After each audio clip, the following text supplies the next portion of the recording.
আসসালামু আলাইকুম রহমতুল্লাহ। আমি গত ভিডিওতে দেখিয়েছিলাম যে দুই পাশে দুইটা ব্রিফ ফিলার দিয়ে মাঝখানে আমরা একটা গেট নির্মাণ করব। তো সেই ভিডিওতে আমি দেখিয়েছিলাম যে গাঁথনিটার অর্ধেক। তো আজকে আমি আসছি এখানে গেটটা সেটিং করতে। যেহেতু গেটটা এক পাল্লার হবে তাই এক পাশেই গ্রুপ করে আমাদেরকে কাজটা করতে হবে।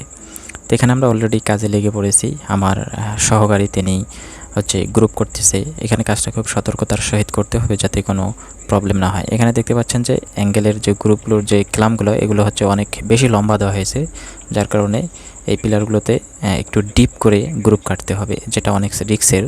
যেহেতু এই পিলারে কোনো সাপোর্ট নাই, একটা অনলি একটা পিলার ব্রিফ পিলার, সেক্ষেত্রে এটা আর কি অনেক রিস্ক। তো চলতে চলতে আমাদের গেট লাগার কাজ প্রায় শেষ। এটা সিম্পল একটা গেট লাগাতে কোনো কষ্ট হয়নি, কোনো ভেজাল নেই, যার কারণে আপনারা দেখতে পাচ্ছেন খুব তাড়াতাড়ি কাজটা আমাদের হয়ে গেল। তো চারপাশে কিন্তু প্রচুর বৃষ্টি হচ্ছে, আর এটা একটা কি বলে একটা দলা আর কি, দলার মাঝখানে একটা বেরি, এই বেরিতে আমরা এই কাজ করতেছি। তো এখানে গেটটা খুব সাধারণভাবে করা হয়েছে, যার কারণে গেটটা লাগাতে আমাদের কোনো অসুবিধা হয়নি। তো আমরা এখানে সুন্দরভাবে সিমেন্ট দিয়ে পরিষ্কার করে নিয়ে খোয়া বালি সিমেন্টে একসঙ্গে মিক্স করে এটা ক্লামগুলো জাম দিতেছি। তো এটা খুব সুন্দর করে দিতে হবে যাতে পরবর্তীতে ছুটে না যায়, কারণ এখানে এক পাল্লার গেট আর কি, এক পাল্লার গেটগুলো খুব রিস্ক হয়, এটা পরবর্তীতে খুলে যাওয়ার সম্ভাবনা বেশি থাকে। যেহেতু ওজনটা একটা পিলারের মাঝখানেই পড়তেছে, তাই আর কি এটা প্রবলেম হয়।